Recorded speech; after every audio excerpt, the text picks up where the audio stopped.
മലയാളികൾക്ക് ഏറെ പ്രിയപ്പെട്ട സംവിധായകനാണ് ലിജോ ജോസ് പെല്ലിശ്ശേരി.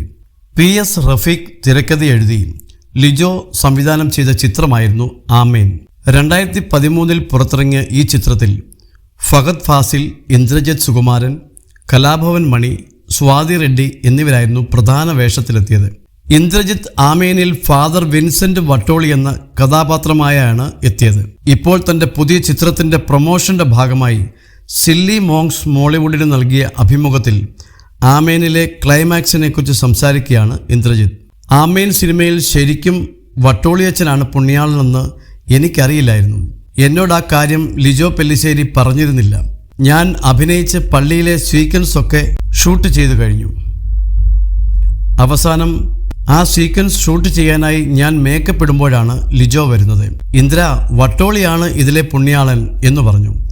ഞാൻ പെട്ടെന്ന് ഞെട്ടി. വട്ടോളിയാണ് പുണ്യാളൻ, ഇനി എടുക്കാൻ പോകുന്നത് ആ ഷോട്ടാണെന്നും ലിജോ പറഞ്ഞു. അതിൽ അവസാനം ഒരു ഷോട്ടുണ്ട്.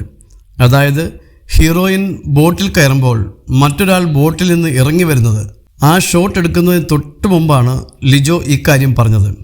ഇന്ദ്രജിത്ത് സുകുമാരൻ പറഞ്ഞു. താരത്തിൻ്റെതായി ഏറ്റവും പുതുതായി തിയേറ്ററിലെത്തുന്ന ചിത്രമാണ് മാരിവില്യൻ ഗോപുരങ്ങൾ. ലൂക്ക, മിണ്ടിയും പറഞ്ഞും എന്നീ ചിത്രങ്ങൾക്ക് ശേഷം അരുൺ ബോസ് സംവിധാനം ചെയ്യുന്ന ഫാമിലി എൻ്റർടൈനറാണിത്. ഇന്ദ്രജിത്തിന് പുറമെ ശ്രുതി രാമചന്ദ്രൻ, സർജാനോ ഖാലിദ്, വിൻസി അലോഷ്യസ് എന്നിവരും ചിത്രത്തിലെ പ്രധാന കഥാപാത്രങ്ങളായി എത്തുന്നു.